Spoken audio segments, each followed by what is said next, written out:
tension at the other end. So as I push, roll away. So what's happened is you've now regained the centre from that bow. The centre line is the shortest distance between you and me, irrespective of where we might be facing. So this is what you want to do. Something gets in the way to steal the centre line from here, so you recover that centre line, point further back. Once you've got that line, now you've got both hands together. And Ibman, of course, is the teacher of my teacher's teacher. It's a teacher of Bruce Lee, although a lot of the instruction of Bruce Lee was done by Wong and learned by a teacher. That's another long story.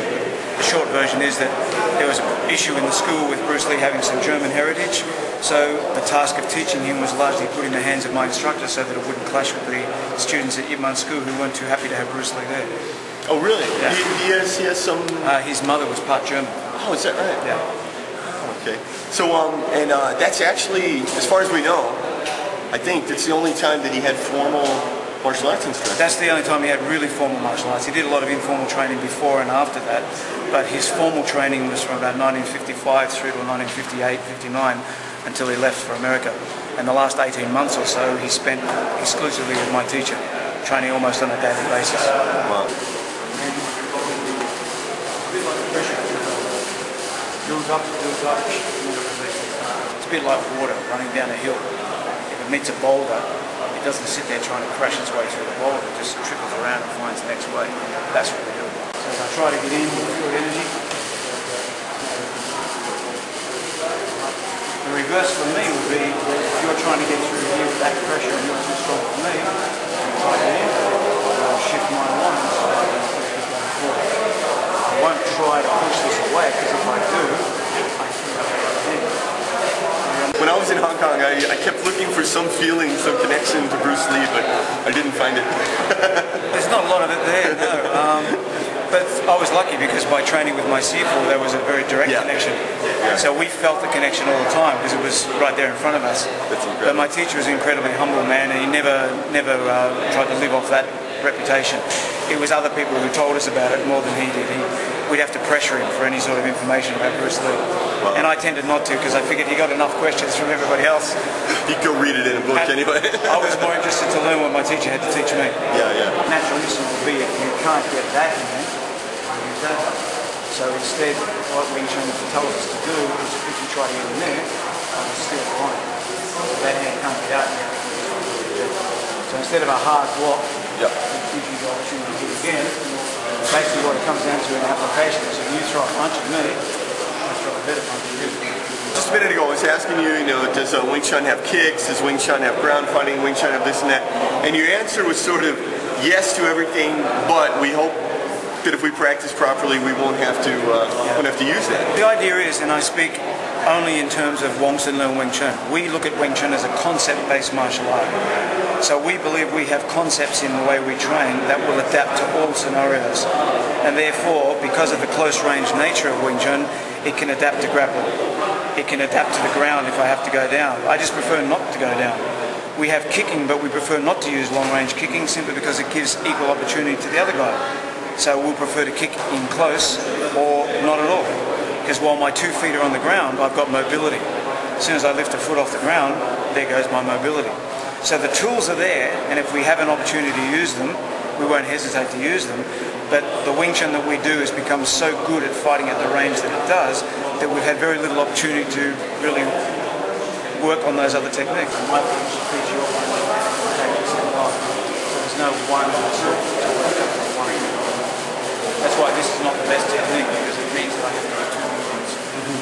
It'd be always better. We were both evenly ready to fight, and you throw a punch.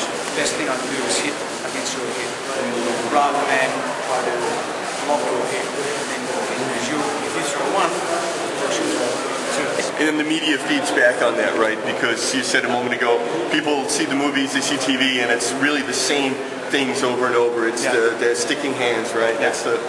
Well, the biggest fallacy in Wing Chun is that if you practice sticking hands, you'll be a great fighter. Too many Wing Chun people believe that, and it's not true. The Chi style sticking hands exercise is only one small part of a much bigger puzzle. And if you only concentrate on the sticking hands, you will not learn to be a great fighter. But if you have sticking hands as part of your training program, it gives you enhanced attributes that help in the fight should the fight go a particular way. And by that I mean if there's a clash of limbs, if there's an attempt to grab or to lock or to jam up your techniques, Chi style gives you the edge because you have an instantaneous and neural related reaction to that. You don't have to stop and think, oh, what do I do here? Done the blob and the punch. Do you step in? Yeah, you always step in. And in Wing Chun, is it your legs are always parallel? No, that's a fallacy. I don't understand because I see us practicing in this stance. Yeah. Fighting this stance. This is just training. Oh, okay. Because what it does is it unbiased trains the balance. So what will happen is, if, for example, I want to come in on this side of you, the best leg for me to use is this one. So now, so if you try to counter the pushing out, it's right. the side. Because if I was to come in this way, you will push me out. So in this range of Wing Chun, what we always do is move to the same side as the attack. If you're throwing a right attack, you'll be left to that attack.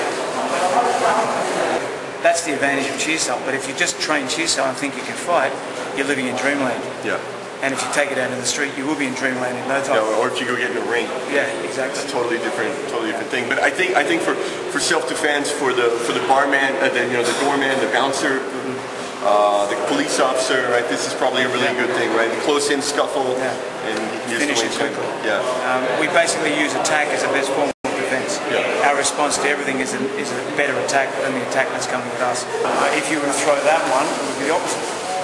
So I'm putting the power leg behind where I want to control or hit. Okay.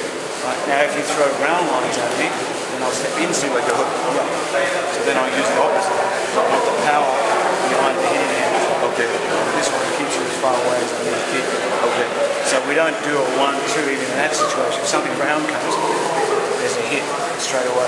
In Hong Kong, a lot of the policemen secretly practice Wing Chun because officially they've been told not to. Because Wing Chun is seen as too aggressive for police work. But all the smart cops learn anyway, because they know that on the street there's nothing about being too aggressive, it's survival. So we've got a number of our very old and famous students in the Wong family are all policemen or ex-policemen. So that way you have to go on the defensive straight away. If I'm always doing 1-2, right, you've always got one step ahead. Yeah. So we work on the basis of you throw a punch, I intercept your punch. It's where Bruce Lee got the concept of Jeet Kune Do from. We're intercepting the attack rather than trying to control the attack and then do something. Right? So what we're learning here is one way to deal with interception. It's been a collision. We're in a fight, we're struggling, and I'm trying to force your way through. You can't beat me by coming this way, so you just let it go. Because now you've got the line. Now you would be wise to step in on this side and bang. I'm attacking and you move in that way. You don't have a balance. Okay. You're actually facing away from it. Okay. Do you realise what happens if I throw this punch and you move that way? I've still got the line here. Right. Whereas if you move that leg back, which right leg back? Right, that way, I'm on the line. Neutralize. You've got both hands together. Yeah. Cool. Do you have anything you want to tell the people before we go? Just if you're interested in coming to see more of what we do, if you're passing through Malaysia, look us up. I've got a website, WSLwingchun.my. You can find out more about me. You can find out more about my teacher, and you can find out more about Wing Chun. Excellent. All right, I'm Antonio Graceffo. That's it for this episode of Martial Arts Odyssey. As I say at the end of every episode, get in the gym, do your sets, do your reps, do your road work, and please say a prayer for the people of Burma. 1, 2, 1, 2, 3, 4.